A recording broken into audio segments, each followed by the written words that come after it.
নমস্কার বন্ধুরা, সুস্মিতার রান্নাঘর স্লাইস অফ লাইফে আরও একবার আপনাদের সকলকে স্বাগত জানাই। শীত এলেই বাঙালির ঘরে ঘরে পিঠার গন্ধ ছড়িয়ে পড়ে। নরম গরম ভাপা পিঠার স্বাদে শীতের সকাল হয়ে ওঠে আরও আনন্দময়। আজ আপনাদের সঙ্গে এরকমই একটা পিঠা রেসিপি শেয়ার করব, যা বানানোও খুব সহজ আর খেতেও খুব সুস্বাদু। অল্প উপকরণে কম সময়ে তৈরি করে নেওয়া যায়। নারকেল গুড়ের মিষ্টি স্বাদে এই পিঠা ছোট বড় সবারই প্রিয়। চলুন তাহলে শীতের আমেজে তৈরি করি মুখরোচকেই সুজির ভাপা পিঠা। এই পিঠা বানাবার জন্য আমি একটা বড় পাত্রে নিচ্ছি মেজারিং কাপে মেপে 1.5 কাপ সুজি। আমি মেজারিং কাপে মেপে নিচ্ছি, মেজারিং কাপ না থাকলে আপনারা যে কোনো চায়ের কাপে মেপেও নিতে পারেন। এর মধ্যে দিচ্ছি 1 পিঞ্চ নুন। যেহেতু সুজির পিঠা তাই অল্প নুন দিচ্ছি, এতে পিঠার স্বাদ বাড়বে। 2 টেবিল চামচ এর মধ্যে দিচ্ছি সুগার পাউডার। এবার দিয়ে দেবো এর মধ্যে মেজারিং কাপে মেপে 1 কাপ দুধ। আমি এখন 1 কাপ দুধ দিচ্ছি, পরে প্রয়োজন পড়লে তখন আরও একটু দুধ এর মধ্যে মিশিয়ে দেব। ভালোভাবে দুধ, সুজি, নুন, চিনি এগুলোকে মিশিয়ে নিয়ে ব্যাটারটা রেডি করে নিতে হবে। আমি একটা হ্যান্ড হুইস্কের সাহায্যে সব ভালোভাবে মিশিয়ে নিচ্ছি। সব উপকরণ ভালোভাবে মিশিয়ে নিয়ে ব্যাটারটা একটু সময় ফেটিয়ে নেবেন, কারণ ব্যাটারটা ভালোভাবে ফেটিয়ে নিলে দেখবেন পিঠাগুলো একদম ফ্লাফি তৈরি হবে, ভেতরটাও জালিদার হবে আর একদম নরম তৈরি হবে। ব্যাটারটা রেডি করে নেবার পর পাত্রটা ঢাকা দিয়ে এখন 10 মিনিটের জন্য সুজির ব্যাটার রেস্টে রেখে দেব। পিঠার ভেতরের পুর রেডি করে নেব, সেই জন্য আমি এখানে নিয়েছি 1/2 কাপ কোরানো নারকেল।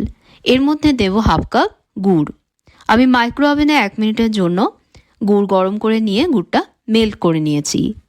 আর বন্ধুরা, এই পিঠার জন্য আপনারা যদি নলেন গুড় ব্যবহার করেন তাহলে দেখবেন পিঠার গন্ধটা বেশ ভালো হবে আর খেতেও অনেক মজার হবে।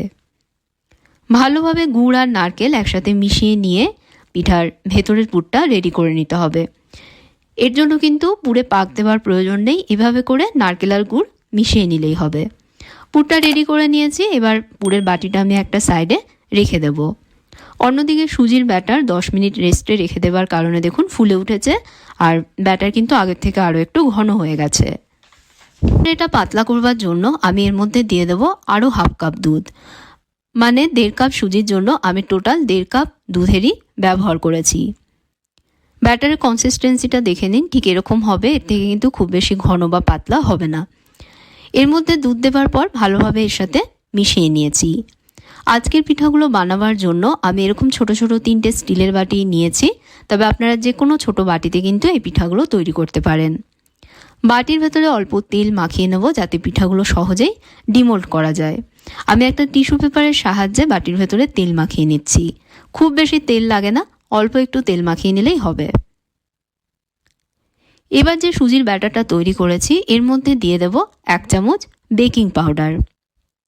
বেকিং পাউডার দেওয়ার পর ব্যাটারের সাথে মিশিয়ে নেব। আর বন্ধুরা, সব শেষে বেকিং পাউডারটা এর মধ্যে অ্যাড করবেন। ব্যাটারে এটা মেশানোর পর কিন্তু খুব বেশি সময় ব্যাটার ফেলে রাখবেন না, মিশিয়ে নিয়েই পিঠাগুলো তৈরি করে নেবেন। এবার পিঠাগুলো তৈরি করব। সুজির ব্যাটার থেকে অল্প ব্যাটার নিয়ে প্রথমে বাটির মধ্যে অল্প করে দিয়ে দেব। দেবার পর বানিয়ে রাখা গুড় আর নারকেলের পুর থেকে অল্প নিয়ে এর ওপরে সাজিয়ে দেব। তারপর আবারও কিছুটা সুজির ব্যাটার দিয়ে এর উপরে ঢেকে দেব। এবার বাটিটা একটু ট্যাপ করে নেব যাতে এর ভেতরে কোনো রকম এয়ার বাবলস না থাকে। এভাবে 3টে বাটিতেই প্রথমে আমি পিঠাগুলো এভাবে করে সাজিয়ে নেব।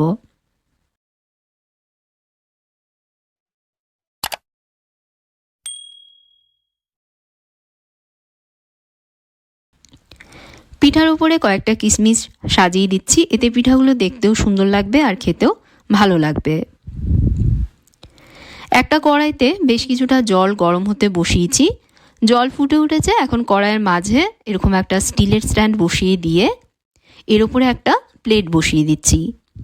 এবার পিঠার বাটিগুলো একে একে প্লেটের ওপর সাজিয়ে দিচ্ছি। কড়াইটা ঢাকা দিয়ে এবার এগুলোকে স্টিম করে নেব। মাঝারি আছে 10 মিনিট পিঠাগুলো স্টিম হতে দিতে হবে। 10 মিনিট পর আমি ঢাকনা সরাচ্ছি, দেখুন পিঠাগুলো স্টিম হয়ে গেছে। এবার এগুলোকে কড়াই থেকে নামিয়ে নিয়ে প্রথমে ভালোভাবে আগে ঠান্ডা করে নেব। ঠান্ডা করে নেবার পর এখন পিঠাগুলো ডিমোল্ড করব। ডিমোল্ড করবার জন্য এভাবে ছুরির সাহায্যে সাইডগুলো প্রথমে আলগা করে নিতে হবে, তারপর বাটিটা উল্টে একটু ট্যাপ করলেই দেখবেন পিঠাগুলো সহজেই বাটি থেকে ডিমোল্ড হয়ে যাবে। সুজির ভাপা পিঠা কিন্তু খুবই নরম আর সুস্বাদু খেতে হয়। আর দেখতেই পেলেন কত সহজ এই পিঠাগুলো বানানো। শীতের সকালে বা বিকেলের টিফিনে আপনারা সহজেই কিন্তু ঘরে এই পিঠাগুলো তৈরি করে নিতে পারেন।